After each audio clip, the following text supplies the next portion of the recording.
प्यारे विद्यार्थियों 10वीं क्लास में आउंदी थेल्स थ्योरम में तुहाडा स्वागत है। इस थ्योरम की स्टेटमेंट इस प्रकार है, जेकर किसी त्रिभुज की एक भुजा के समांतर बाकी दो भुजावां नूं भिन्न भिन्न बिंदुओं ते कटदी हुई एक रेखा खिंची जाए तो बाकी दो भुजावां एक ही अनुपात विच वंडियां जांदियां हन। तो देखो जी, आपां एक डायग्राम दे नाल स्टेटमेंट नूं समझण की कोशिश करते हैं। इस तरह अपने को एक त्रिभुज होंदी है तो त्रिभुज दी तीन भुजावां होंदियां ने। देखो आपां नूं की कह रहे हैं भी जे आपां किसी एक भुजा के समांतर कोई रेखा खिंच दईए, जिवें पहली डायग्राम विच BC के समांतर DE खिंची है, जिहड़ी कि AB ते AC नूं बिंदु D ते E ते कट रही है। कौन कट रही है? DE। उवें त्रिभुज यही है। देखो इत्थे BC के समांतर DE खिंची आपां तो जिहड़ी कि AC नूं ते AB नूं BC नूं बिंदु D ते बिंदु E ते नूं कट रही है। उवें आपां इत्थे हुण आपां AC दे समांतर DE खिंची है, जिहड़ी कि AB नूं ते BC नूं बिंदु D ते E ते कट रही है। देखो की कहंदे आपां नूं, कहंदे जेकर किसी त्रिभुज की एक भुजा के समांतर, किसी मर्जी भुजा के समांतर बाकी दो भुजावां नूं भिन्न भिन्न बिंदुओं ते कटदी हुई एक रेखा खिंची जाए तो बाकी दो भुजावां एक ही अनुपात विच वंडियां जांदियां हन। तो आपां थ्योरम दी डायग्राम बनाउणे आ।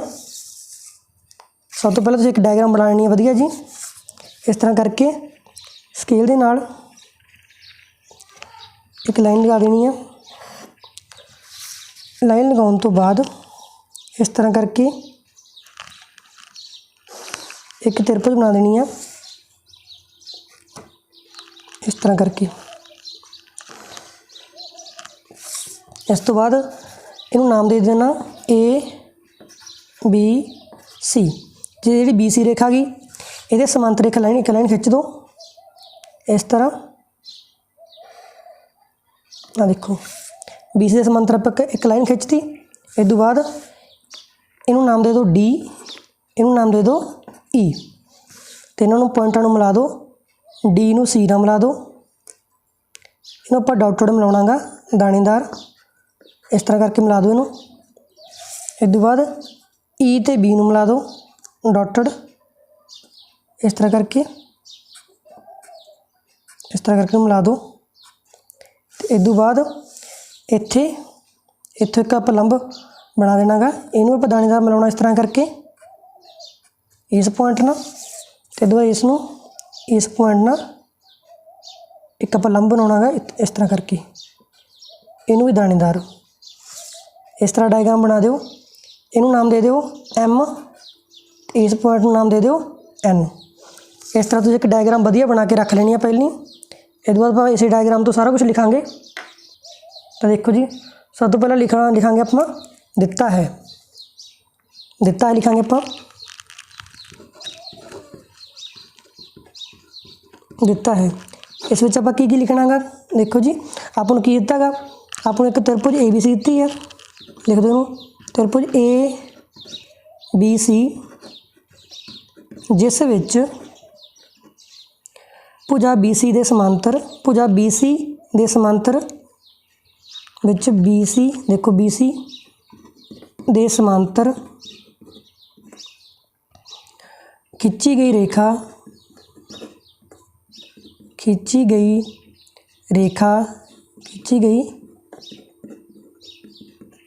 एक रेखा बाकी दो भुजावां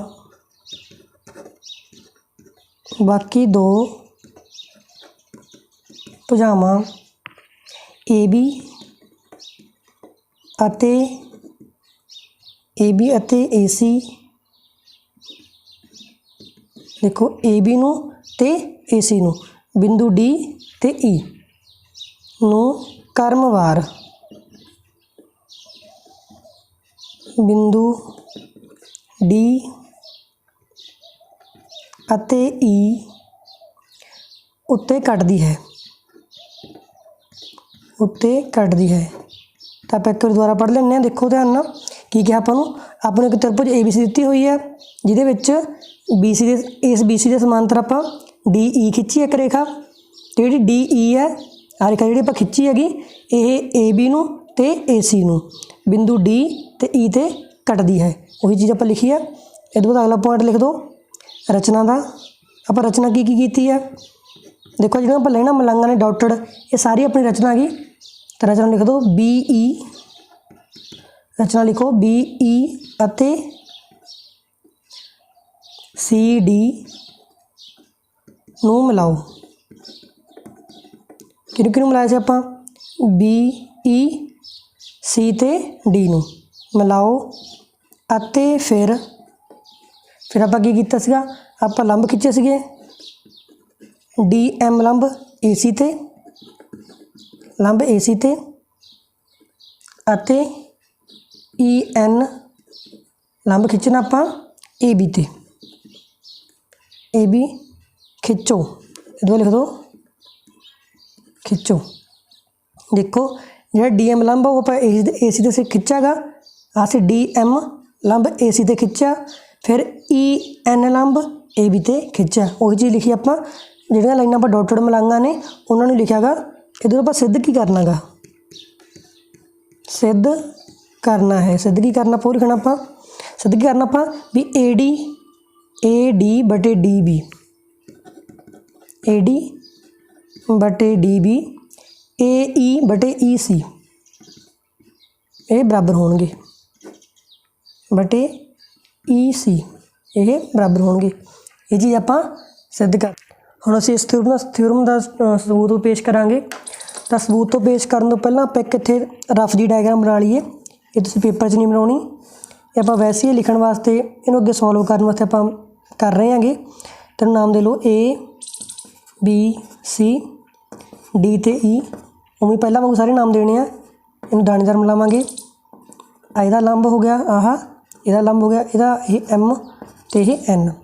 आप वैसे एक रफ जी डायग्राम बनाई है अपनी हैल्प लई।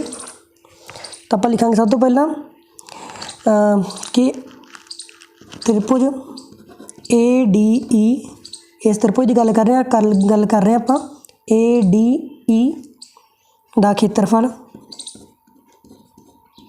जिहड़ा दा खेत्रफल आ तुहानूं याद होऊगा।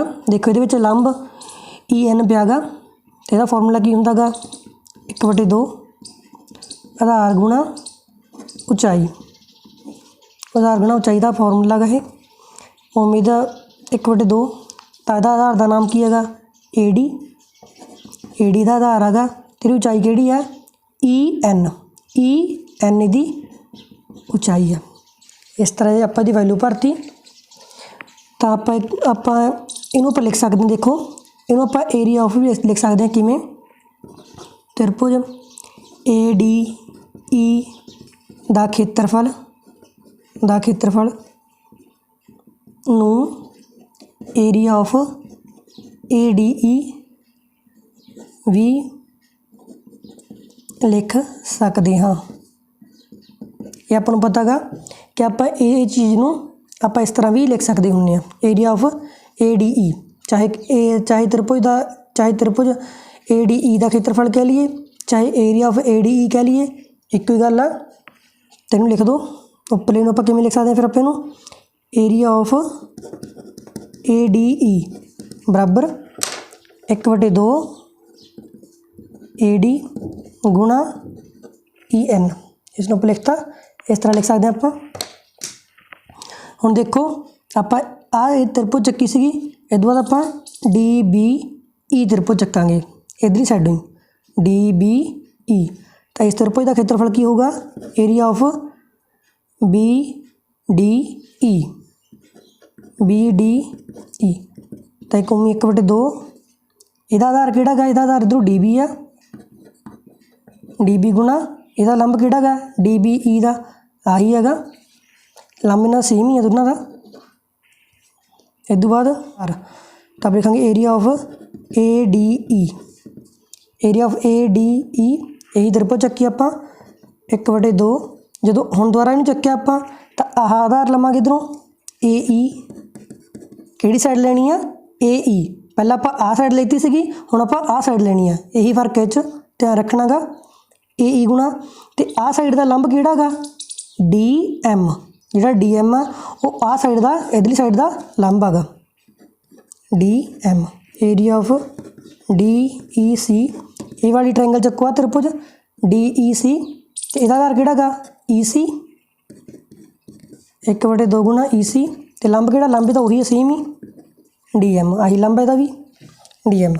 ਤਾਂ ਹੁਣ ਆਪਾਂ ਕੀ ਕਰਨਾ, ਦੇਖੋ ਧਿਆਨ ਰੱਖਣਾ ਤੁਸੀਂ। ਆਪਾਂ ਪਹਿਲਾਂ ਆਹ ਸਾਈਡ ਚੱਕੀ ਸੀ, ਫਿਰ ਆਹ ਸਾਈਡ, ਫਿਰ ਆਹ ਸਾਈਡ ਚੱਕੀ ਹੈ, ਫਿਰ ਆਹ ਸਾਈਡ ਚੱਕੀ ਆ। ਇਹਦੇ ਬਾਅਦ ਆਪਾਂ ਕੀ ਕਰਨਾ ਗਾ, ਇਹਦੇ ਤੁਸੀਂ ਇਹਦੇ ਬਟੇ ਆਹ ਕਰ ਦੇਣੀ ਹੈ, ਇਹਦੇ ਬਟੇ ਆਹ ਕਰ ਦੇਣੀ ਆ। ਠੀਕ ਹੈ, ਤਾਂ ਧਿਆਨ ਨਾਲ ਵੇਖੋ।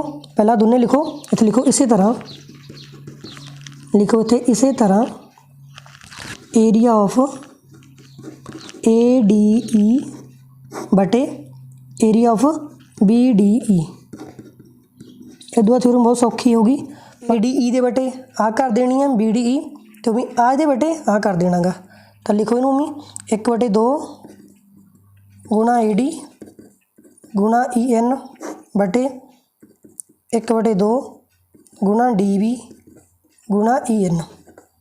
ਤਾਂ ਦੇਖੋ 1/2 ਨਾਲ 1/2 ਕੱਟ ਜੂਗਾ, ਈ ਐਨ ਦੇ ਨਾਲ ਈ ਐਨ ਕੱਟ ਜੂਗਾ, ਤਾਂ ਕੀ ਰਹਿ ਜਾਊ ਆਪਣੇ ਕੋਲੇ, ਏ ਡੀ ਬਟੇ ਡੀ ਬੀ। ਇਹਨੂੰ ਨੰਬਰ 1 ਨਾਮ ਦੇ ਦਿਓ। ਠੀਕ ਹੈ ਜੀ। ਇਸ ਤੋਂ ਬਾਅਦ ਕੀ ਕਰਨਾ, ਆਪਾਂ ਉਸੇ ਤਰ੍ਹਾਂ ਹੀ ਆਹ ਦੋਨੇ ਚੱਕ ਲੈਣੇ ਆ। ਪਹਿਲਾਂ ਆਹ ਦੋਨੇ ਚੱਕੇ ਸੀ, ਫਿਰ ਆਹ ਦੋਨੇ ਚੱਕ ਲੈਣੇ ਆ। ਲਿਖੋ ਇਹਨੂੰ, ਬਟੇ ਪਾ ਕੇ ਲਿਖ ਦਿਓ, ਬਸ ਕੁਛ ਨਹੀਂ ਕਰਨਾ। Area of A D E ਬਟੇ area of D E C ਬਰਾਬਰ। ਹੁਣ ਉਵੇਂ ਇਹਨੂੰ ਬਟੇ 'ਚ ਪਾ ਕੇ ਲਿਖ ਦਿਓ, 1/2 ਗੁਣਾ ਏ ਈ ਅਤੇ ਡੀ ਐਮ ਬਟੇ 1/2 ਈ ਸੀ ਗੁਣਾ ਡੀ ਐਮ। ਤਾਂ ਦੇਖੋ 1/2 ਨਾਲ 1/2 ਕੱਟ ਜੂਗਾ, ਏ ਈ ਨਾਲ ਆ ਨਹੀਂ ਕੱਟ ਸਕਦਾ, ਡੀ ਐਮ ਨਾਲ ਡੀ ਐਮ ਕੱਟ ਜੂਗਾ, ਅਤੇ ਏ ਈ ਬਟੇ ਈ ਸੀ ਇਹ ਰਹਿ ਜੂਗਾ। ਇਹਨੂੰ ਨੰਬਰ 2 ਨਾਮ ਦੇ ਦਿਓ। ਇਸ ਤਰ੍ਹਾਂ ਦੇਖੋ, ਜਦ ਤੱਕ ਆਪਾਂ ਆਪਣਾ ਲਗਭਗ ਥਿਊਰਮ ਪੂਰੀ ਹੋ ਗਈ। ਇਹਦੋਂ ਆਪਾਂ ਲਿਖਣੀ ਇੱਕ ਚੀਜ਼ ਆਪਦੇ ਕੋਲੋਂ, ਦੇਖੋ ਜੀ ਆਹ ਰਿਜ਼ਲਟ ਆਪਾਂ ਲਿਖ ਦੇਣਾ। ਇਸ ਤੋਂ ਬਾਅਦ ਇਹ ਆਪਾਂ ਨੂੰ ਰਿਜ਼ਲਟ, ਆਪਾਂ ਤੁਸੀਂ 9ਵੀਂ ਕਲਾਸ ਵਿੱਚ ਪੜ੍ਹਿਆ ਹੋਇਆ ਹੈਗਾ। ਇਹ ਰਿਜ਼ਲਟ ਆਪਾਂ ਨੂੰ ਕੀ ਕਹਿੰਦਾ ਵੀ, ਅਸੀਂ ਜਾਣਦੇ ਹਾਂ ਕਿ ਤ੍ਰਿਭੁਜ ਬੀ ਡੀ ਈ ਅਤੇ ਤ੍ਰਿਭੁਜ ਡੀ ਈ ਸੀ ਇੱਕ ਹੀ ਆਧਾਰ ਡੀ ਈ। ਤਾਂ ਦੇਖੋ ਇਹਦਾ ਆਧਾਰ ਡੀ ਈ ਅਤੇ ਸਮਾਂਤਰ ਰੇਖਾਵਾਂ ਬੀ ਸੀ ਅਤੇ ਡੀ ਈ। ਬੀ ਸੀ ਅਤੇ ਡੀ ਈ ਦੋਨੇ ਸਮਾਂਤਰ ਨੇ, ਬੀ ਸੀ ਅਤੇ ਡੀ ਈ ਦੋਨੇ ਸਮਾਂਤਰ ਨੇ, ਦੇ ਵਿਚਕਾਰ ਬਣੇ 2 ਤ੍ਰਿਭੁਜ ਹਨ। Area of B D E, area of triangle B D E ਬਰਾਬਰ ਹੋਊਗਾ area of triangle D E C ਦੇ। ਇਹਨੂੰ ਨੰਬਰ 3 ਨਾਮ ਦੇ ਦਿਓ। ਇਸ ਤਰ੍ਹਾਂ ਇਹਨਾਂ ਦੋਨਾਂ ਦੇ ਖੇਤਰਫਲ ਬਰਾਬਰ ਹੋਣਗੇ। ਕਿਉਂ ਬਰਾਬਰ ਹੈ? ਕਿਉਂਕਿ ਜਿਹੜੀਆਂ ਇਹ ਦੋਨੇ ਤ੍ਰਿਭੁਜਾਂ ਨੇ ਇਹ ਡੀ ਈ ਆਧਾਰ ਉੱਤੇ ਬਣੀਆਂ ਨੇ ਅਤੇ ਬੀ ਸੀ ਅਤੇ ਡੀ ਈ ਦੇ ਵਿਚਕਾਰ ਨੇ, ਤਾਂ ਕਰਕੇ ਇਹਨਾਂ ਦੇ ਖੇਤਰਫਲ ਬਰਾਬਰ ਹੋਣਗੇ। ਤਾਂ ਦੇਖੋ ਬਸ ਆਪਣੀ ਥਿਊਰਮ ਪੂਰੀ ਹੋ ਗਈ। ਆਪਾਂ ਲਿਖਾਂਗੇ ਨੰਬਰ 1, 2 ਅਤੇ 3 ਤੋਂ ਇਹ ਤੋਂ ਕੀ ਏ ਡੀ ਬਟੇ ਡੀ ਬੀ ਬਰਾਬਰ ਹੋਊਗਾ ਏ ਈ ਬਟੇ ਈ ਸੀ ਦੇ। ਇਸ ਤਰ੍ਹਾਂ ਆਪਣੀ ਥਿਊਰਮ ਪੂਰੀ ਹੋ ਚੁੱਕੀ ਹੈ। ਉਮੀਦ ਹੈ ਤੁਹਾਨੂੰ ਸਮਝ ਆ ਗਈ ਹੋਊਗੀ। ਇਸ ਤਰ੍ਹਾਂ ਆਪਣੀ ਥਿਊਰਮ ਪੂਰੀ ਹੋ ਚੁੱਕੀ ਹੈ। ਉਮੀਦ ਹੈ ਤੁਹਾਨੂੰ ਸਮਝ ਆ ਗਈ ਹੋਊਗੀ। ਧੰਨਵਾਦ।